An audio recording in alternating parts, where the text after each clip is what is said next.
আপনি যদি রিসেন্ট কেরালা যাওয়ার প্ল্যান করে থাকেন তবে এই ভিডিওটি খুবই ভ্যালুয়েবল আপনার কাছে। আজকে এই ভিডিওর মাধ্যমে আমি আপনাদেরকে শেয়ার করব কেরালা কোন সময় যাওয়া উচিত এবং কিভাবে আপনারা কেরালা ট্যুর প্ল্যানটা করবেন। কেরালা মূলত বিখ্যাত লেক, টাইগার রিজার্ভ ফরেস্ট, লাশ গ্রিনারি, টি প্ল্যান্টেশন, ব্যাকওয়াটার্স এবং ক্লিন বিচেসের জন্য। এই একটি স্টেটে গেলে আপনারা সমস্ত রকমের বিউটি একই জায়গায় খুঁজে পাবেন। এবার বলি কেরালা ঘুরতে গেলে কোন কোন ট্যুরিস্ট ডেস্টিনেশন আপনারা কভার করবেন। প্রথমেই যার কথা বলবো সেটা হলো মুন্নার। দক্ষিণ ভারতের পাহাড়ি অঞ্চল মুন্নার পশ্চিমঘাট পর্বতের সবচেয়ে সুন্দর জায়গা। 3টি পার্বত্য নদীর সঙ্গমস্থলে অবস্থিত এবং সমুদ্র তল থেকে 1600 মিটার উঁচুতে।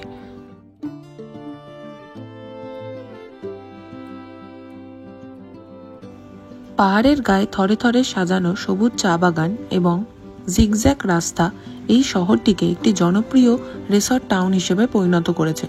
অসাধারণ প্রাকৃতিক সৌন্দর্যের কারণে মুন্নারকে বলা হয় কেরালার কাশ্মীর। আপনি সারা বছর যে কোনো সময় এখানে আসতে পারেন এবং হাতে 3-4 দিনের মতো সময় নিয়ে আপনারা টোটাল মুন্নারটা ঘুরে দেখতে পারেন।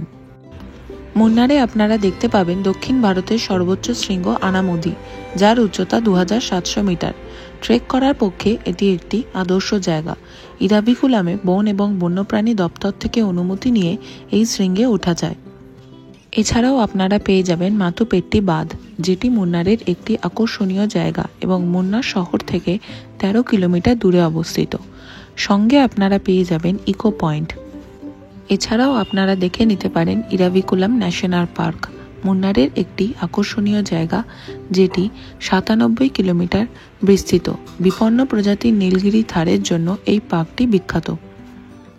এছাড়াও আপনারা দেখতে পাবেন নীলকুরুঞ্জি ফুল, যেটি প্রতি 12 বছর অন্তর এখানে ফোটে। এরপরে যে ডেস্টিনেশনটির কথা বলবো তার নাম হলো কোচি। বাণিজ্যিক, রাজনীতি এবং কেরালার সবচেয়ে মহাজাগতিক শহর হিসেবে পরিচিত আধুনিকতার সংমিশ্রণ সম্পন্ন এই কোচিকে আরব সাগরের রানী বলা হয়। আরব সাগরের তীরে ভারতের পশ্চিম উপকূলে অবস্থিত এটি প্রধান বন্দর শহর এবং কেরালা রাজ্যের এর্নাকুলাম জেলার অংশ। কোচি আসলে আপনারা 2 দিনের জন্য ফোর্ট কোচি ঘুরে দেখতে পারেন, যা এখনও ঔপনিবেশিক অতীতের পরিবেশ হিসেবে রয়েছে। এখানে রয়েছে গির্জা, প্রাচীন মন্দির এবং সিনাগগ। এছাড়াও আপনারা দেখে নিতে পারেন জিউ টাউন।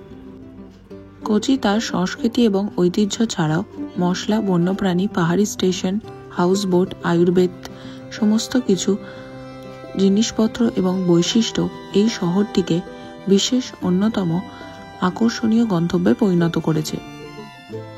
2 দিন কোচিতে স্টে করলে আপনারা দেখে নিতে পারেন লুলু শপিং মল, মিউজিয়াম, চার্চ এবং প্যালেস। এরপরে যে ডেস্টিনেশনটির কথা বলবো তার নাম হলো কোভালাম। আপনারা ত্রিভেন্ড্রমে স্টে করলে সেখান থেকে দেখে নিতে পারেন কোভালাম এবং পদ্মনাভ স্বামী টেম্পল। এই পদ্মনাভ স্বামী টেম্পল একটি হিন্দু মন্দির যা ভারতের কেরল রাজ্যের রাজধানী তিরুবনন্তপুরমে অবস্থিত। এই মন্দিরে আসতে গেলে একটা পারফেক্ট টাইমিং থাকে, সকাল 8টা থেকে দুপুর 12টা পর্যন্ত এবং আবার 4টে থেকে সন্ধে 8টা পর্যন্ত। এখানে আসলে মেয়েদের শাড়ি, স্কার্ট এবং ছেলেদের ধুতি বাধ্যতামূলক। ত্রিভেন্ড্রম আসলে ত্রিভেন্ড্রমের সাইটসিনের সাথে আপনারা এটি কভার করতে পারেন। এরপরে যে ট্যুরিস্ট ডেস্টিনেশনটির কথা বলবো তার নাম হলো কন্যাকুমারী। ভারতের একটি জনপ্রিয় পর্যটন গন্তব্য এবং তীর্থস্থানগুলোর মধ্যে একটি। কন্যাকুমারী মূলত 3টি সাগরের মিলনস্থল, আরব সাগর, ভারত মহাসাগর এবং সঙ্গে বঙ্গোপসাগর। কন্যাকুমারী দেখার আদর্শ সময় অক্টোবর থেকে মার্চ মাসের মধ্যে। কন্যাকুমারী আসতে হলে আপনারা 2 নাইট 3 ডেজের একটি প্ল্যান করতে পারেন। কন্যাকুমারীতে আসলে সাইট সিনের জন্য আপনারা পেয়ে যাবেন সাইবাবা মন্দির, সুচিন্দ্রাম মন্দির, বিবেকানন্দ রক মেমোরিয়াল, তিরুবল্লিপুরামের মূর্তি এবং তার সাথে সানরাইজ এবং সানসেট দেখার একটা দারুণ সুযোগ। এছাড়াও আপনারা দেখে নিতে পারেন পদ্মনাভপুরম প্রাসাদ, উদয়গিরি ফোর্ট এবং থিরপারাপু জলপ্রপাত। এরপরে যে ট্যুরিস্ট ডেস্টিনেশনটির কথা বলবো তার নাম হলো আলিপ্পি, যেটি মূলত ব্যাকওয়াটারের জন্য বিখ্যাত। কেরালার এই আলিপ্পি শহরটিকে ভারতের ভেনিসও বলা হয়। আপনারা যদি ফ্লাইটে আসতে চান তবে নিয়ারেস্ট এয়ারপোর্ট হলো কোচি বিমানবন্দর। যেখান থেকে 53 কিলোমিটার মতো ডিস্টেন্স এই আলিপ্পি শহরের। এছাড়াও আপনারা রেলওয়েতে আসতে হলে ট্রেনেও আসতে পারেন এবং বাই রোডও আসতে পারেন। আলিপ্পিতে নাইট স্টে করার জন্য এনাদের নিজস্ব কিছু হাউসবোট আছে। প্রত্যেকটা হাউসবোটের ডিফারেন্ট প্রাইস ভ্যালু থাকে এবং এখানকার বোটিংয়ের জন্য ডিফারেন্ট চার্জেস থাকে। আপনারা যদি প্রতি ঘন্টা হিসেবে নেন তবে 5 জনের জন্য চার্জেস পড়ে 1000 টাকা করে। হাউসবোটে থাকার জন্য পার নাইট ডিফারেন্ট চার্জেস থাকে। এর একটা ইন্ডিভিজুয়াল ভিডিও আমি আপনাদেরকে সেন্ড করেছি আমার নিজের চ্যানেলে, যদি চান তবে গিয়ে একবার ফলো করে নিতে পারেন। আলিপ্পিতে স্টে করলে আপনারা বিভিন্ন টাইপের লেক পেয়ে যাবেন দেখতে, যেমন ধরুন ভেমাবান্ধ লেক, তাছাড়াও আছে মারিয়াকুলাম বিচ, আলিপ্পি বিচ, কুমায়ুম লেক। এছাড়াও আছে শ্রীকৃষ্ণ টেম্পল, শ্রী নাগরাজা টেম্পল। আলিপ্পি থাকতে হলে আপনাদের কাছে 3 দিনই যথেষ্ট এখানকার প্রাকৃতিক সৌন্দর্য উপভোগ করার জন্য। এরপর যে ট্যুরিস্ট ডেস্টিনেশনটির কথা বলবো তার নাম হলো পেরিয়ার লেক, যেটি কেরালা রাজ্যের অন্যতম জনপ্রিয় একটি পর্যটন স্পট। এটি ইদুক্কি জেলার থেকড়েতে অবস্থিত এবং এটি মূলত পেরিয়ার বন্যপ্রাণী অভয়ারণ্যের জন্য বিখ্যাত। থেকড়ে এলে আপনারা 2 নাইটের জন্য স্টে করতে পারেন, সেখানে আপনারা দেখে নিতে পারেন।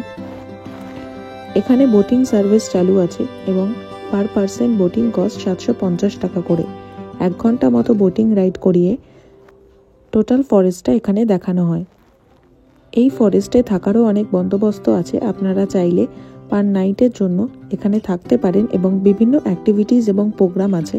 এনাদের নিজস্ব ওয়েবসাইট আছে, আমি সেই ওয়েবসাইটের লিংক আপনাদেরকে শেয়ার করে দেব। আজকের এই ভিডিওটা তবে এখানেই শেষ করি। দেখা হচ্ছে পরের একটি ভিডিওতে।